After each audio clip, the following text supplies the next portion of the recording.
प्यारे बच्चों, आज हम आपसे विजयनगर साम्राज्य के बारे में और यहाँ के जो संस्थापक वंश था संगम वंश, इसका डाटा याद करवाने की पूरी कोशिश करेंगे। तो आइए देखते हैं। देखिए, विजयनगर साम्राज्य के जो संस्थापक थे ये हरिहर एवं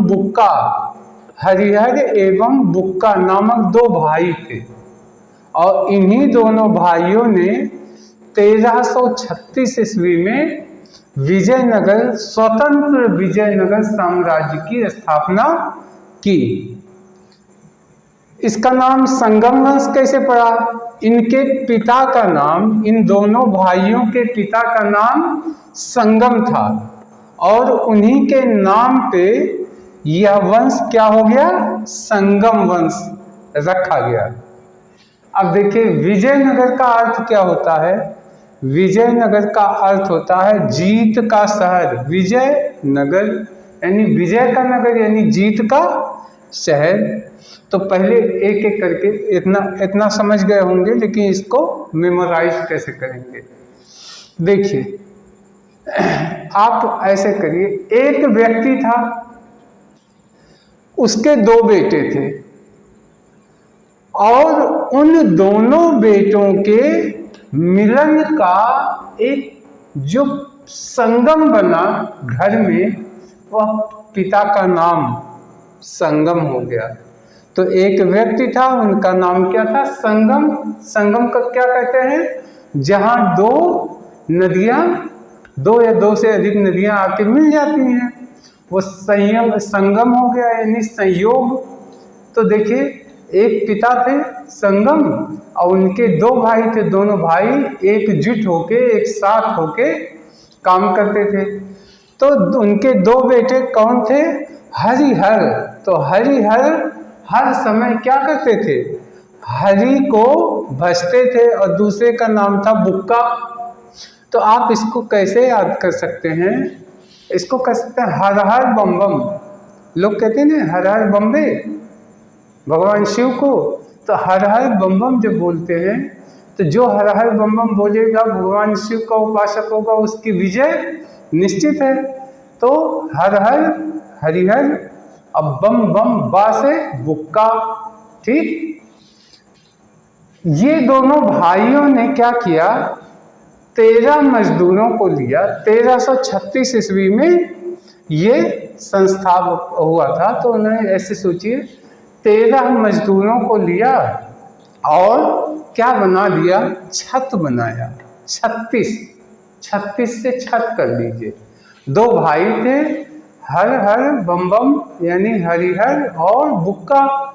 ये दोनों भाई 13 मजदूर लिए तो 1300 और क्या बनवाए? कुछ घर बनवा के उसकी छत बनवाए। छत 1336 में इन्होंने स्थापना की।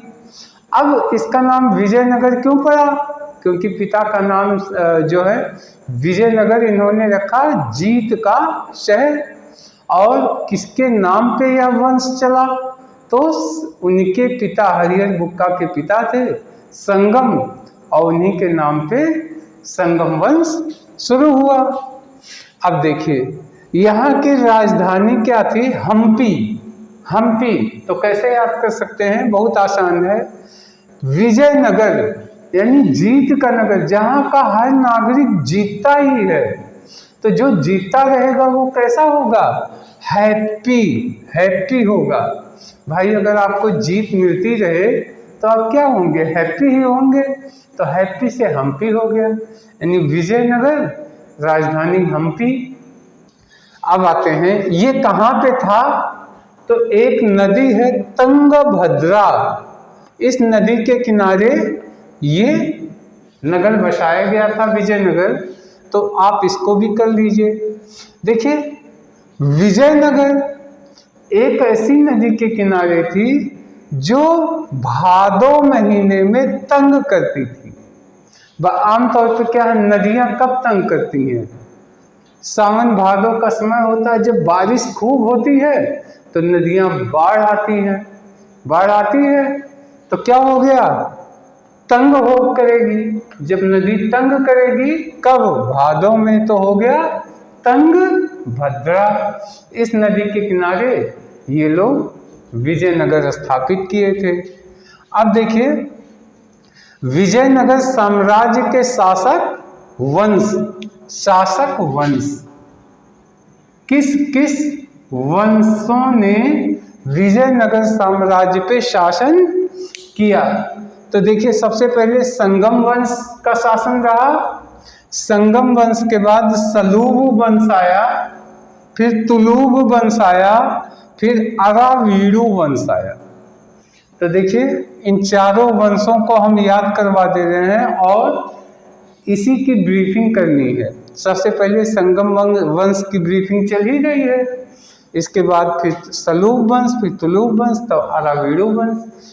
ये विजयनगर का इतिहास होगा। तो देखिए कैसे कैसे आप याद कर सकते हैं। मान लीजिए आप गए संगम में स्नान करने, तो संगम का स्नान बहुत पवित्र माना जाता है, और संगम में स्नान किए, फिर स्नान करके जब निकले तो आपने क्या खाया, सलाद खाया।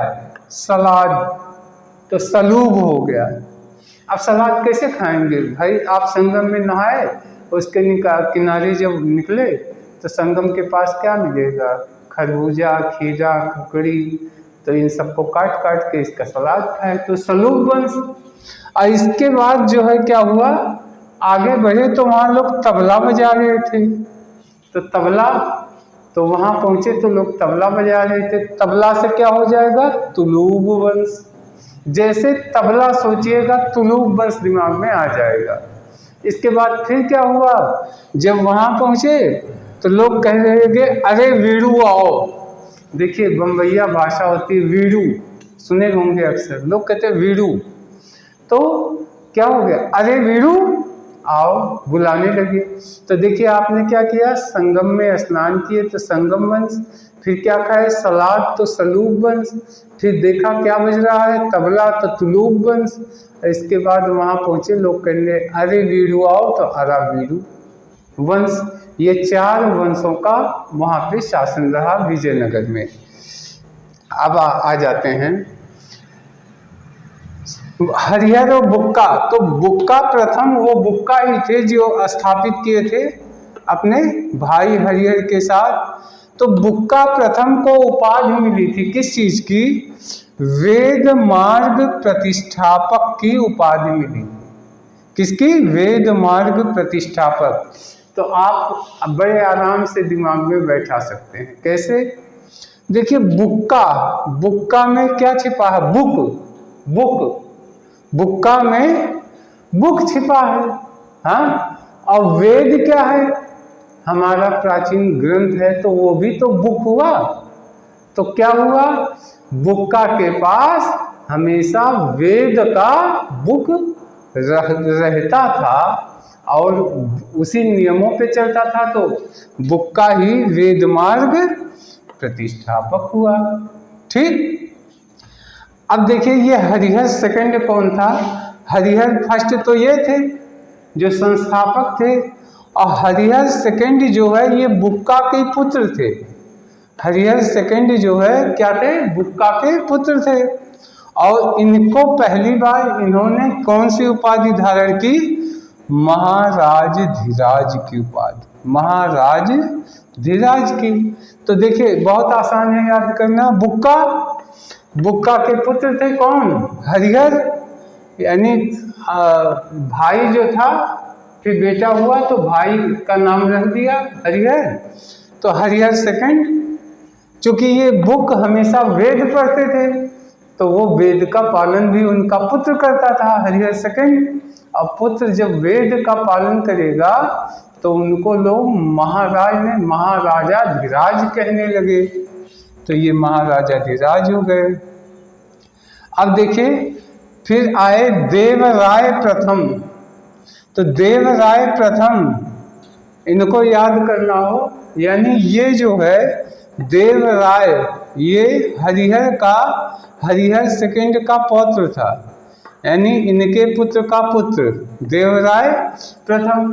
तो देवराय कैसे याद कर सकते हैं? एक राजा था जो हमेशा हर समस्या का समाधान किससे राय लेता था? देवताओं से राय लेता था। तो ये हो गया देवराय प्रथम। ठीक, अब देवराय प्रथम के समय में इटली का यात्री निकोलो कांटी ये विजयनगर आया था। तो कैसे याद कर सकते हैं? देखिए, कल्पना कीजिए, देवराय प्रथम ये हमेशा समस्या के समाधान के लिए किससे राय लेते हैं? देवताओं से। तो देवराय प्रथम ये राजा थे। हाँ, तो इटली से एक व्यक्ति ईंटा लेके चला। देखिए, इटली में क्या छिपा? ईंट। तो एक व्यक्ति ईंट लेके चला और कहा कि चल के विजयनगर में बेचूंगा, क्योंकि वो वहाँ के जो राजा हैं वो देवताओं से राय लेते हैं, तो वो बहुत पवित्र आदमी हैं। तो देवराय जो प्रथम थे उनके शासनकाल में इटली से एक यात्री ईंटा लेके निकला, निकोलो कांटी। तो इटली का यात्री क्या लेके निकला? ईंटा लेके निकला, विजयनगर आया। अब देखिए, सबसे प्रतापी राजा देवराय सेकंड था। अब देवराय फर्स्ट तो देवताओं से राय लेता था, तो फिर उनके बाद जो उत्तराधिकारी हुआ देवराय, वो भी देवताओं से राय लेके और बहुत बड़े बड़े काम किया था। तो देवराय प्रथम सबसे प्रतापी थे, देवराय द्वितीय सेकंड ये सबसे प्रतापी थे। और एक फारसी राजदूत इन्हीं के कार्यकाल में, देवराय के कार्यकाल में एक फारसी राजदूत, उसका नाम था अब्दुल रज्जाक, ये भारत आया था, यानी विजयनगर आया था। तो कैसे याद कर सकते हैं? देखिए, देवराय सेकंड ये देवताओं से राय लेते थे, उनका पुत्र था देवराय प्रथम का। तो इसको लग रही थी ठंडक, तो एक व्यक्ति आया अब्दुल रज्जाक, वहाँ से क्या लेके आया? कल्पना कीजिए, वो फारस से रजाई लेके आया, रजाई। रज्जाक क्या लेके आया? रजाई लेके आया। तो देवराय सेकंड ने बहुत खातिरदारी किया और रजाई ने बहुत पसंद आ गई। तो रजाई से क्या हो जाएगा? रज्जाक। और जैसे रज्जाक दिमाग में आएगा तुरंत अब्दुल रज्जाक अपने आप आ जाता है। आप देखिए, इस देवराय सेकंड को गज बेटकर भी कहते थे। गज बेटकर यानी हाथियों का शिकारी। तो देखिए, देवराय सेकंड बहुत प्रतापी था, और प्रतापी था तो वह किसको मार देता था? गज माने हाथी। गज बेटकर, तो कल्पना कीजिए, बैट से खींच के हाथी को मार देता था देवराय सेकंड, क्योंकि वह सबसे प्रतापी राजा था। तो उसका नाम पड़ गया हाथियों का शिकारी, यानी गज बेटकर। अब देखिए, ये देवराय सेकंड लेखक भी थे। इन्होंने एक नाटक लिखी थी, सुधा निधि एवं ब्रह्मासूत्र। तो देखिए, देवताओं से राय लेता था, तो ब्रह्मा जी का सूत्र, ब्रह्मा जी ने जो उसको सूत्र दिया तो उसको लिख दिया किताब में, तो ब्रह्मा सूत्र हो गया। और यही जो है उसकी क्या हो गई? निधि हो गई। यही उसको अमर करने की निधि हो गई। तो प्यारे बच्चों, ये संगम वंश के बारे में आशा है आपको एट वंस याद हुआ होगा, और हम आशा करते हैं 1-2 रिवीजन पे आपको 80% तो याद ही हो जाएगा, ये गारंटी है। बशर्ते जो हम कल्पनात्मक बातें करते हैं उसको आप, उसकी तस्वीर अगर आपने कल्पना कर लिया तो निश्चित याद हो जाएगा। तो इस वीडियो में इतना ही। अब हम नेक्स्ट वीडियो में और लेके आएंगे। तब तक के लिए धन्यवाद, नमस्कार।